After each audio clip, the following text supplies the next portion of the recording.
तो नहीं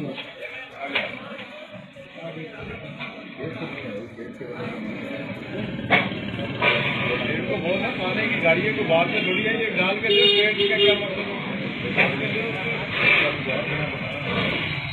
दोस्त को बताओ ना, थाने गाड़ी डाल के दे, मैं देखे मैं डाल के दे जाऊंगा, फिर पेड़ मेरे को छोड़ इसको डाल के दे बरियानी। तो जब तेरे को प्यार से बोले तू कर रहा है, हम एक को बोलेगा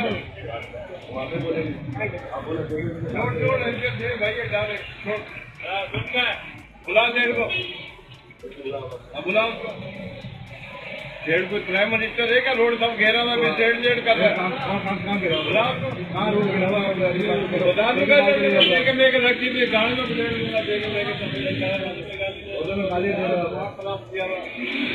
शर्म नहीं है। अभी आगे तो क्या कोई बदमाशी है क्या? बदमाशी की बात है ना, आप बात करो ना, हमने तो कोई फालतू बात की नहीं। फालतू थाने गाड़ी है को मांगे थाने के लिए, हम अपने बाप के लिए लेके जा रहे हैं यार, वो या हम अपने लिए लेके जा रहे हैं। आप अपने लिए तो तमीज से तो बात करो, खाली करो। अब तमीज पे आगे आप देके उठा के ले जाओ, कैसे देके उठा के ले जाओगे? तो ले जाऊंगा मैं फिर डाल के, ले जाओ फिर हम भी ले लेंगे ना, आप भी बता रहे ले जाओ, बता दियो क्या कर लेगा भले लगे कैमरे में लगे यार भाई, डाल दो अब उसको इज्जत से आपने बोला ही है,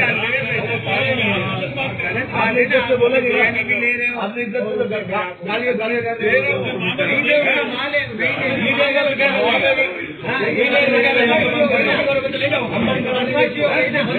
जाओगे उसको कितने प्यार इज्जत से बोलो, आगे तो कैसे जवाब देना? पुलिस का काम नहीं है ना किसी के दुकानों में करना है, बदमाशी करने मेरे भाई, कोई किसी अपने कोई बदमाशी नहीं, उसको वो खाने के लिए चाहिए, हम अपने लिए नहीं खा रहे हैं। मांगना है बताओ, खाने के लिए नहीं मांगना है, आप नाम बताओ हमें, आपसे सारी बात करा है, चलो किससे मंगवाए? आप बात कर रहे हो, आप अपने लिए लेके जा रहे हो, खाने के लिए लेके जा रहे हो। देखो ले चल, मैं अपने लिए लेके जाता हूँ।